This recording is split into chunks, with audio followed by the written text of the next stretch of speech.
देश की सबसे बड़ी मेडिकल परीक्षा, लाखों छात्रों का सपना। लेकिन क्या इस सपने के साथ हुआ सबसे बड़ा धोखा? एनईईटी परीक्षा में कथित पेपर लीक के खुलासों ने पूरे देश को हिला दिया है। कौन है वो लोग जिन पर लगे करोड़ों के खेल के आरोप? किस नेता ने सरकार को घेरा और किसने परीक्षा सिस्टम पर उठाए बड़े सवाल? और आखिर क्या है इस पूरे पेपर लीक की अंदर की कहानी? आज की इस रिपोर्ट में हम आपको बताएंगे एनईईटी विवाद की पूरी सच्चाई, शुरुआत से लेकर अब तक। लेकिन आगे बढ़ने से पहले अगर आप देश दुनिया की बड़ी खबरें, राजनीति की अंदरूनी बातें और ऐसी ही धमाकेदार रिपोर्ट सबसे पहले देखना चाहते हैं तो अभी हमारे चैनल आफताब स्टोरी को सब्सक्राइब कर लीजिए और बेल आइकन जरूर दबाइए ताकि आने वाली हर बड़ी खबर आप तक सबसे पहले पहुंचे। तो चलिए अब शुरू करते हैं आज की सबसे बड़ी रिपोर्ट। एनईईटी परीक्षा को लेकर पिछले कुछ समय में सबसे बड़ा विवाद कथित पेपर लीक और परीक्षा में गड़बड़ियों को लेकर सामने आया। इस मामले ने लाखों छात्रों और उनके परिवारों को चिंता में डाल दिया। कई नेताओं, शिक्षकों, कोचिंग एक्सपर्ट्स और छात्र संगठनों ने इस पर अलग अलग बयान दिए। पूरी कहानी की शुरुआत तब हुई जब एनईईटी परीक्षा के बाद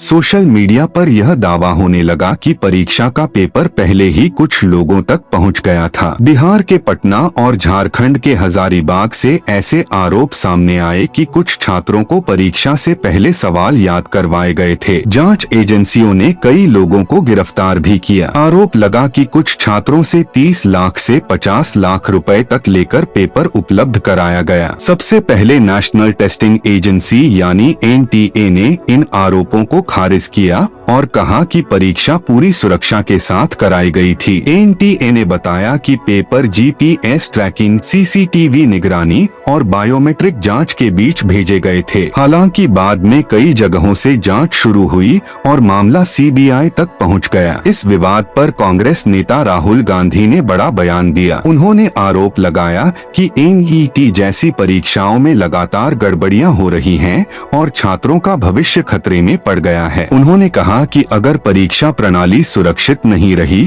तो मेहनत करने वाले छात्रों का भरोसा टूट जाएगा। कांग्रेस अध्यक्ष मल्लिकार्जुन खड़गे ने कहा कि पिछले कई वर्षों में अलग अलग परीक्षाओं में पेपर लीक की घटनाएं हुई हैं और सरकार परीक्षा माफिया को रोकने में विफल रही है। उन्होंने एनईईटी 2024 और बाद की गड़बड़ियों को देश के छात्रों के साथ अन्याय बताया। कांग्रेस महासचिव प्रियंका गांधी वाड्रा ने सवाल उठाया कि जब सरकार ने परीक्षा में धांधली रोकने के लिए नया कानून बनाया था तो फिर इतनी बड़ी गड़बड़ियां कैसे हुई? केंद्रीय शिक्षा मंत्री धर्मेंद्र प्रधान ने शुरुआत में कहा था कि बड़े स्तर पर पेपर लीक के आरोप बेबुनियाद हैं, लेकिन बाद में जब जांच बढ़ी और कई गिरफ्तारियां हुई तब उन्होंने छात्रों का भरोसा टूटने पर नैतिक जिम्मेदारी लेने की बात कही और जांच के लिए हाई लेवल कमेटी बनाने का ऐलान किया। तमिलनाडु के नेता के स्टालिन ने एनईईटी को स्कैम तक बता दिया। उन्होंने कहा कि यह परीक्षा छात्रों पर मानसिक दबाव डाल रही है और इसमें लगातार अनियमितताएं सामने आ रही हैं। उन्होंने मेडिकल एडमिशन को फिर से बोर्ड परीक्षा के अंकों से जोड़ने की मांग की। तमिलनाडु के मुख्यमंत्री सी जोसेफ विजय ने भी कहा